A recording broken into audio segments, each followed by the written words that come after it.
Please welcome first daughter, Ashley Biden.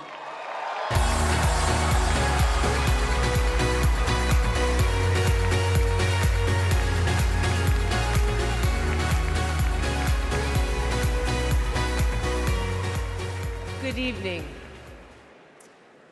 I have this memory. It's the eve of my 8th birthday.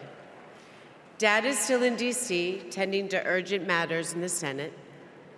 That night, as a surprise, Mom told me, Bo, and Hunter to get in the car. I remember pulling up to the Wilmington Amtrak station, riding up the escalator to the platform. The train stops, doors open, and Dad steps out. As soon as I saw him, I run down that platform and jump into his arms. Like magic, Mom brought out a cake, they sang happy birthday, and I blew out the candles. Dad hugged me, and he said that he had to get back to work. He crossed to the southbound train, and off he went to DC. That was a snapshot of one moment, of one day, on this extraordinary journey of being Joe Biden's daughter.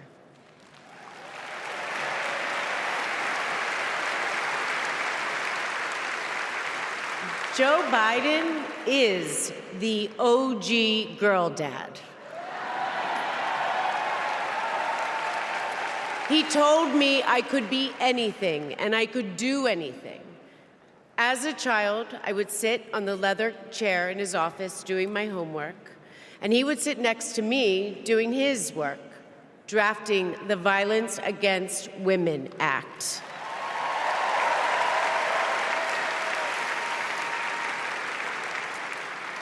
And he wasn't just a girl dad. I could see that he valued and trusted women. How he listened to his mother, how he believed in his sister, and most of all, how he respected my mother's career. Dad was always there, doing everything he could to be a true partner to her. Dad, you always tell us, but we don't tell you enough, that you are the love of our lives and the life of our love.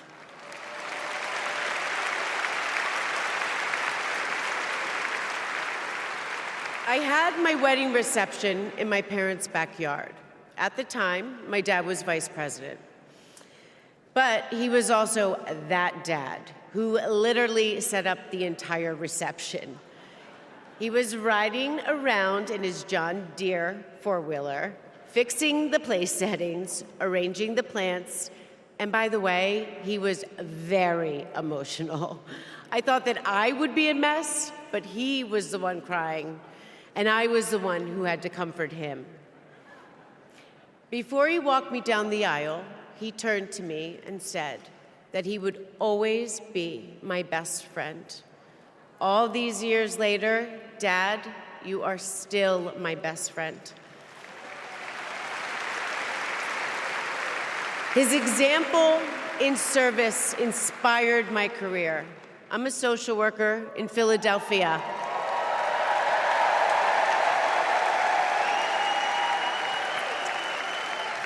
I support formerly incarcerated women as they heal from past trauma and they reclaim their lives. Dad always told me that I was no better than anybody else and nobody was better than me. He taught me that everyone deserves a fair shot and that we shouldn't leave anyone behind.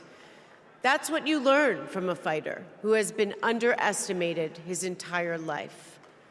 When I look at Dad, I see grace, strength, and humility. I see one of the most consequential leaders ever in history.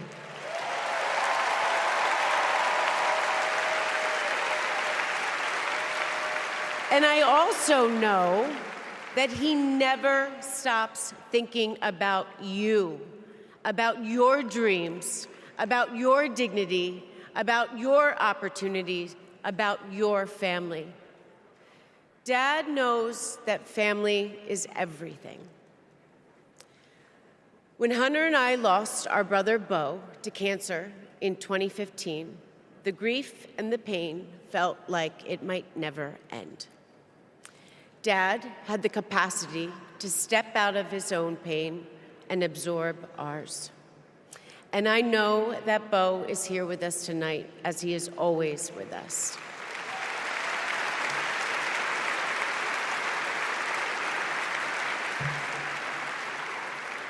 After Bo passed, I got this tattoo on my wrist. It says, "Courage, dear heart."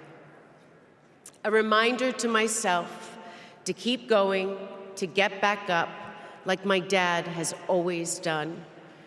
He has taught me that a courageous heart is a miraculous thing. A courageous heart can heal a family. A courageous heart can heal a nation, and maybe even the world. And now, this election requires the courageous hearts of all of us. In 2020, my dad selected Kamala Harris to beat Donald Trump. And he knows in 2024, she will beat Donald Trump again.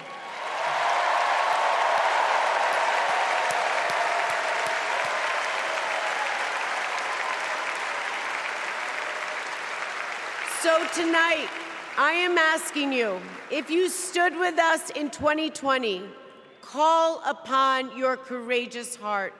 Stand with us today. Work harder than you have ever worked before in your life. This is the fight of our lifetime. Our freedom, our democracy, our reproductive rights.